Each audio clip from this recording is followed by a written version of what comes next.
everybody. Welcome to Texas REIAs. I'm Shenoah, and I'm going to be leading the presentation as we go through today. I'm the president and founder of Texas REIAs, so excited to have you guys all with us today, and excited to be sharing some of the local tribal knowledge. So for those of you who are new, I'll just do a quick introduction. I started investing back in 2003, and I have not taken a paycheck from anybody else since then. I actually quit my full-time job in 2004. I was actually worked at a company just actually right down the street from here. So it's been a nice long run, nice beautiful journey for almost 2 decades in real estate and real estate investing. So one of the things that we did when we first started investing is we joined our local real estate investor association. It was there that I got the tools. It was there that I got the tribe. It was there that I got the contacts, the contracts, and the contractors in order to be successful in my business. That was where I did my first deal, and this investor association is where I did my last deal. So what I can tell you about the Real Estate Investor Association is it feeds deals, it feeds knowledge, it feeds opportunity, and love to be here with you guys, helping you all along your journey as real estate investors. So I'll just ask how many of you guys are just getting started just right now? Okay, how many of you guys are like just sticking your toe in, just I don't know if I'm not even sure about this. Okay, so did you bring him? He brought you. Okay, that's interesting, because like normally the person who's just sticking their toe in or just still not sure about it is kind of giving me I think if I can see it correctly. It's the international. I was drug here today, not drugged, but drug here today, which is this. You're doing it so well. Like I don't want to be here. Like, but it's the exact opposite. So that's always fascinating. So a little bit about Texas REIAs. We meet every Tuesday, Austin, Houston, Dallas, San Antonio, and love to grow. We've invested in all those different markets as well. We are very focused on Texas, so we always say we're Texans, teaching Texans how to invest in Texas using strategies that work in Texas. We solve all of your YouTube University problems. So YouTube University problems, I'll define that as you have some ingredients, but you don't have the formula. I'll describe that as you have some ideas for how to invest in really cool ways that may or may not work in Texas. So we have both the privilege and the struggle of bursting the YouTube University bubbles. So if you guys have any questions about anything that you've learned on YouTube University, I'd be happy to answer any of those as we go through the presentation today, because there's always someone in here who learns some cool trick that you can't do in Texas. It's something that gets them really excited about investing. And sometimes I'm called Dr. No, Dr. N-O, and sometimes I'm called Dr. No, Dr. K-N-O-W. So I've been doing real estate long enough that I've seen a little bit of everything, and also love to share some of the different things that I've found in investing. And as we go through the presentation tonight, we'll be sharing what we call our tribal knowledge secrets, so some of the things that will be important to you to know in your investing along your path, and we'll also do a market update. So every single month we do a market update. So for those of you who don't know, licensed realtor and broker in the great state of Texas, license number 0518223. You guys have all been disclosed to. Don't sue me, and I am not your realtor. Is that fair? Is that fair to say? Okay, good. I'm just curious, how many of you all in here are realtors? Any other realtors in here? Anyone in here thinking about becoming a realtor? Anybody thinking about that? You? Okay, good. So I can't read your name from here. Is it Daniel? So Daniel, would you be kind enough to walk up to that mic right there? I'm going to ask you some questions about your thoughts on going to realtor school. So I'll just ask you, what's driving you to realtor school? What's the reason why you're considering realtor school? No, because I don't have the mic on, but I think I do now. So go ahead. Hello? Hey. Oh. Yeah. What was your question again? I'm sorry. What's making you consider realtor school? Honestly, just to try it out, to see how it is, because I'm up to trying something new. Okay. And investing is something I'm trying to learn, and I'm thinking like that's the way to like going towards that direction. Okay. So I wanted to see how that goes. I'm not too sure. I'm barely like starting like everything. Can I save you a little time, effort, energy, and money? Yes. The issue with realtor school is if you're interested in investing, you're not going to learn much about investing in realtor school. And you're not going to find that out until right at the very end, and you're going to say, why did I do this? So normally there's another realtor in the room, so I can kind of, okay, one realtor in the room. So sir, would you mind sharing with Daniel what you learned about real estate investing in realtor school? Well, I'm here. I've been doing this for 20 years and here to learn. What did you learn about real estate investing in realtor? I'm here because I didn't learn it. Okay. Thank you. So that's the answer that most people give me. They didn't learn anything in realtor school about investing. So what I would tell you, my advice to you is this. If your goal is to put people in your car, buyers in your car, drive them around to go and see properties, make offers for them, take them through a negotiation process, take them through an inspection process, take them through a renegotiation process, take them all the way through closing, get through all the loan stuff, become a realtor. If your goal is to list properties for yourself, for your friends, for your neighbors, for your families, and for other people that you meet along your path, then go and be a realtor.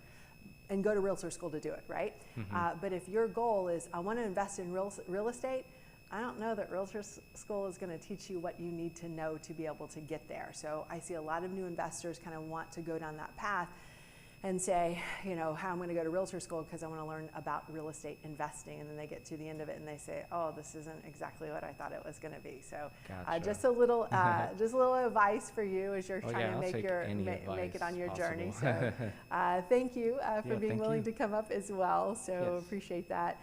And guys, one of the tips we're going to teach tonight is actually going through what I call the maximum allowable offer formula. And I've got something up on the screen that actually goes through what you end up really making if you use that formula.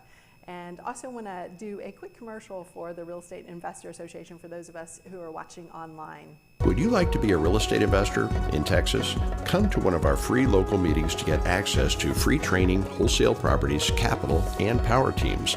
Click on the link below to find a meeting near you and register for free. And some of the other cool stuff that we do as part of the Real Estate Investor Association is, and some people come here specifically for residential investing, some people come here for commercial investing. This association has members in each asset class. So if you're looking to do residential, and that's what we did when we first got started, this is a great place to learn that information. If you're looking to do commercial investing, which is what we did after we made a lot of money in single-family residential investing, we took some of our war chest and we invested it into commercial, and we've got over 1,000 doors of commercial properties all in Texas. So we talk about all of those different asset classes. So when I talk about the different things that we do, you'll often hear me refer to myself as being asset class agnostic, right? If there's an opportunity to make money, I want to figure that out, right? And strategically agnostic. So we have several different strategies that we use in our real estate investing business. And I know that a lot of investors, when they're first getting started, their focus is just on fix and flip. So how many of you guys just have a focus, like I'm only want to do fix and flip? Just curious. Okay, one of you guys. How many of you guys just have the focus of just doing wholesaling? Just doing wholesaling. How many of you guys have a focus of just doing buy and holds as you're getting started in investing? Anybody? Okay.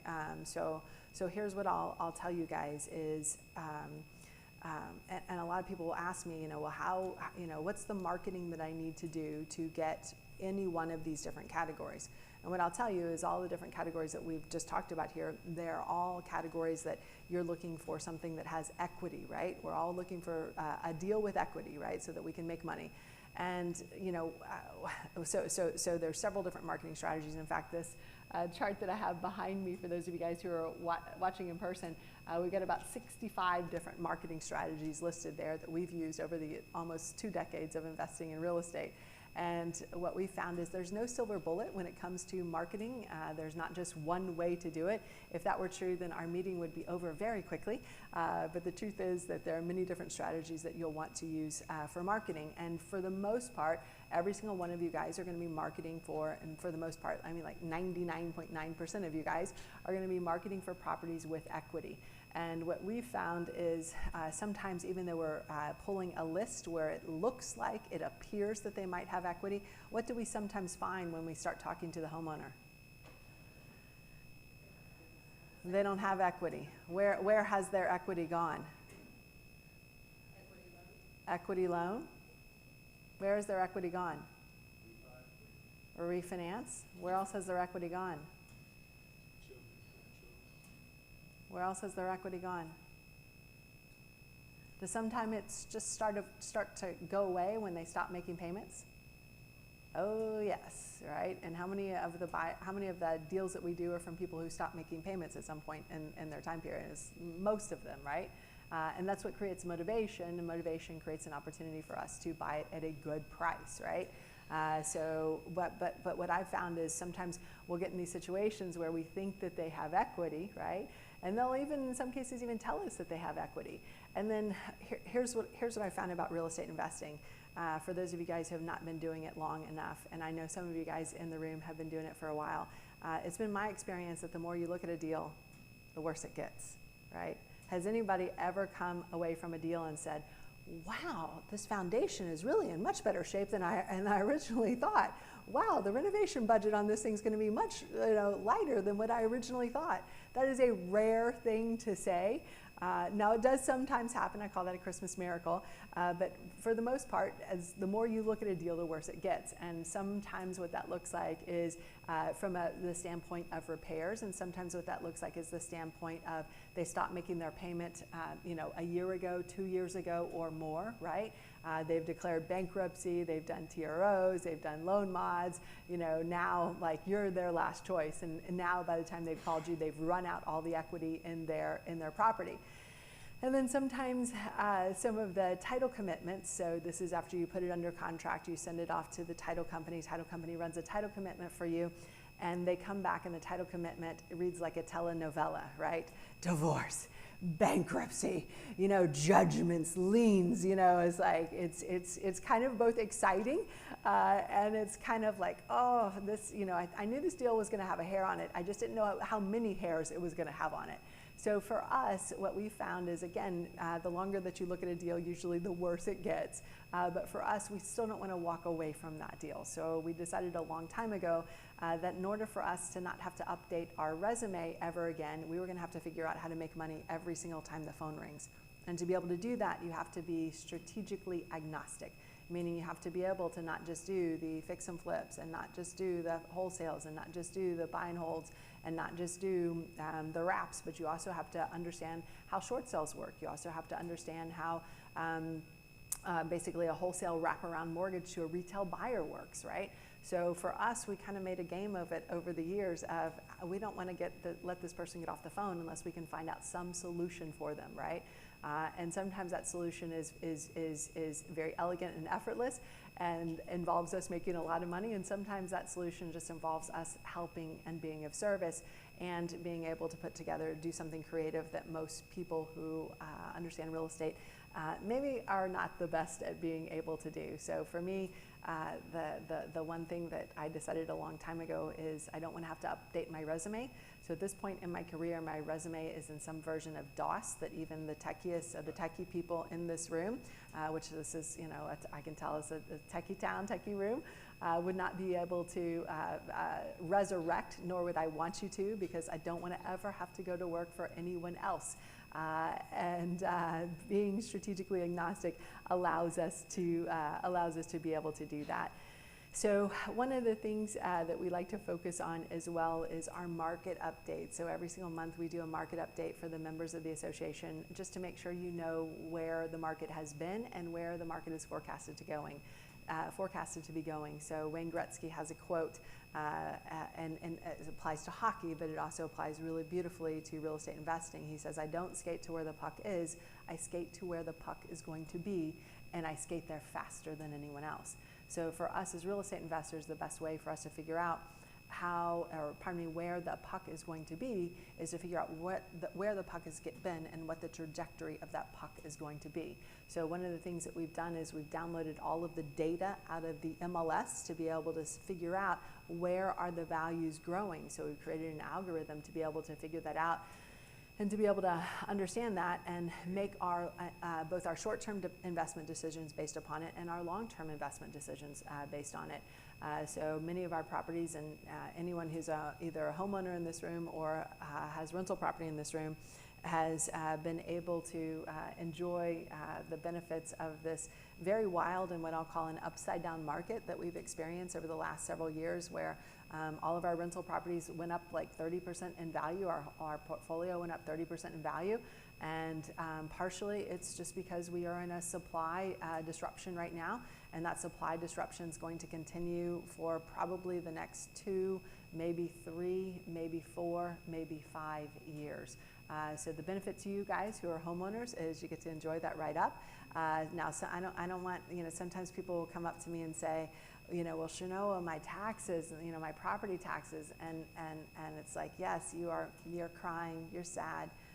I would get you a tissue, but I'm all out because I know you're crying all the way to the bank. And I took a poll and no one feels sorry for you, okay? But I will say that that's gonna be a big opportunity for us as real estate investors going forward, because there will be a lot of people who will need help figuring out how to pay their property taxes, right? And some of those people will want or need to stay in their homes, and some of those people will want or need to leave. So it's our job to be able to figure out and help them figure out what's that best decision for them. So I'm curious, how many of you guys are watching HGTV right now on a regular basis? None of you, really? Okay, one of you, yes, yeah. So we have our own show here as part of Texas REIAs. We call it Houses Flipping People. And the idea behind this is something that's a little different than what you'll see, for example, when you are watching some of the shows. So most of the shows you see on HGTV really go through the transformation of the house as opposed to the person who's the real estate investor. And for us, we go through the transformation for the real estate investor. And we actually have with us tonight Olivia. So Olivia is the co-host, or pardon me, the host of Houses Flipping People. And can you see yourself right there? Yes. I just want to make sure we have to get kind of close to each other. So Olivia, will you tell them a little bit about Houses Flipping People and sort of how it shows what people are doing in terms of real estate and how it's changing their lives? Guys, as real estate, everybody know, we don't only transform the house, but we transform the neighborhood and ourselves, or the investor itself. So I come inside the Texas investors, and I show them, I interview them, and for them to share with us how much has real estate transformed their lives. And I'd love to interview you guys as soon as we get to know you guys a little bit more, and when you guys get a deal, I would love to interview you and get to know you more personally and see the transformation that the real estate in Texas REIA. Hopefully we can help you to do that as well. Okay. Awesome, thank you, Olivia. So our goal is to film over the next couple months about 100 different episodes of people that, for example, are a single mom flipping 15 houses, a divorcee that made a $500,000 in a real estate deal, and a mom and dad who brought in their entire family, 5 boys, to do real estate. And want to make sure to invite you guys to get to know Olivia, join our Houses Flipping People show as well. And that way you'll be able to maybe be one of the next guests on that show. So for those of you guys who are online, we meet the first Tuesday in every month. And you guys who are joining us live and in person, you might get to meet Olivia at one of the meetings. She comes to all of the meetings, and you'll see the Houses Flipping People van out there as well. And here is a little commercial for that as well. Houses Flipping People is sponsored by Texas REIAs, the largest network of real estate investor associations in Texas. If you have even the slightest interest in investing in real estate, come to one of our local free meetings to learn how. Click on the link below. Awesome. So we'd love to have you guys, for those of you guys who are online, join us as well. We got several folks in the audience tonight who have met us here in person. And the theory, the idea again behind Houses Flipping People is to really showcase the transformation of the individual. We obviously go through the house as well, but it's cool to see how someone who's was doing something completely different starts investing in real estate and then quits their full-time job. So many people have asked me what I do in my business in addition to flipping houses, having rental houses, doing all the different types of real estate deals that I have. And I tell them I also run a real estate investor association. And they asked me about that, and I said, well, basically my goal is to help people quit jobs that they hate so they can do things that they love. And it is so fun and amazing and just energizing to be able to do that and to be able to share the knowledge that I've picked up over the last almost 2 decades of investing in real estate. So I love to have at least one of you guys featured in one of our episodes, because we feature the members of the REIAs as they start doing deals, as they start being successful, and talk to them a little bit about how their lives have changed and transformed. So love to have you guys get to know us a little bit more and spend some time working through that and understanding that as well. So guys, as we go through the meeting tonight, also want to let you know as we get to the later parts of the meeting, we'll be doing our tribal knowledge presentation. So I've got some great tribal knowledge for you guys tonight, specifically about the real estate investment, what we call the maximum allowable offer formula, and then also have some great market data for you as well as the forecast. And then we're going to go through some live training today, specifically on the different strategies that we use as real estate investors and all the different things that we've used to not just survive but also thrive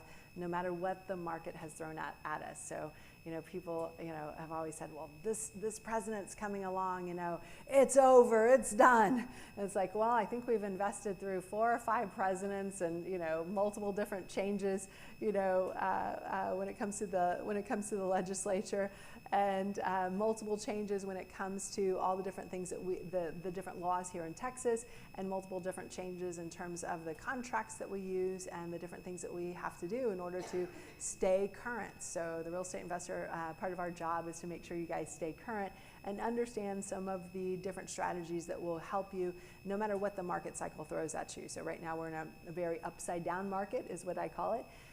With very no inventory, which is driving prices up like we've not seen ever. And one of the things it's also done is that lack of inventory has pulled, you know, over, you know, 2/3, maybe 3/4 of the houses that are typically on the MLS are not on the MLS right now. And one of the things that I typically see for a lot of new investors is they go through this kind of hierarchy of looking for deals. So the first place that they look for deals is the MLS. And if you guys have not started doing that yet, let me just tell you that, for example, in Austin last month, houses sold at about 99% of list price. So your deal is not on the MLS, okay? And then the next place people go is, well, I'm gonna find a wholesaler to bring me a deal. And then they get kind of tossed around by a wholesaler. So wholesaler math is almost like TV math. So that means that there's kind of TV profit, which i.e. for you guys translates into no real profit. So, you know, what I find is there is this cognitive bias, and there are about 280 different cognitive biases that drive us, right? These are the heuristics that make us do the things that we do, think the way that we think, and execute some of the different things that we end up doing. And one of them that I loved was something called the streetlight effect, or the drunkard's principle. Have any of you guys, does this sound familiar to any of you guys? So I'll explain it and I'll relate it back to real estate as well. So one night, a gentleman who had been drinking a little bit too much was on his hands and knees in a park and just kind of, you know, crawling around. And a police officer walks up and says, "Sir, you know, may I help you? You know, what are you doing? What are you looking for?" And the drunk said, "I'm looking for my keys." And the police officer said, "No, you know, I can't unlock my door can't get home unless I find them." So the police officer said, "Protect and serve, tonight I serve." So he crawled around with this gentleman looking for, trying to help him find his keys. And they spent about 15 minutes looking for the keys, and the police officer finally said, "They're not anywhere here. Are you sure you left them? Are you sure you lost them here?" And the drunkard said, "No. I lost them in that dark alley over there. But the light here is just so much better." Okay? Let me relate that back to real estate. A lot of new investors think the light is really good on the MLS. But let me tell you, your deal is not on the MLS, right? That's the streetlight effect. Your deal is in some dark, dank, dingy, gross, disgusting alley, right? With a matching house to go along with it, all right? So I don't want to see any of you guys using that cognitive bias, which is that streetlight effect or the drunkard's principle, when you are out investing and trying to find your house. So I want to just save you some time because what I see is A lot of investors get a little burnt out or frustrated as they are looking for that opportunity. Sometimes I say it's like a blind man in a dark room looking for a black cat that isn't even there. So as part of the Investor Association, one of the things that we like to do is just save you all a little bit of time, save you all a little bit of effort, save you all a little bit of energy, and also make sure that you don't, my number one, people come here and say like, Shenoah, your job is to teach me how to make money in real estate. And yes, that is my job, but I also follow Warren Buffett's number one rule of investing, which is what? Never lose money. Is rule number 2. See rule number 1. How do you make sure as a real estate investor that you never lose money? This would be the interactive part. I can literally hear you breathing. So, someone says you don't use your own. Beyond that, what's your job? Find something that's undervalued. What's your job? You got to do your due diligence, right? You got to do your due diligence to make sure that you are setting up for the right opportunity. So I want to make sure you guys are thinking about that. So do your due diligence. There's a small conflict of interest when you are getting your deal from a wholesaler. Why do I say there's a conflict of interest when you're getting your deal from a wholesaler? Why would that be? They're trying to make money also, but why is there a conflict of interest?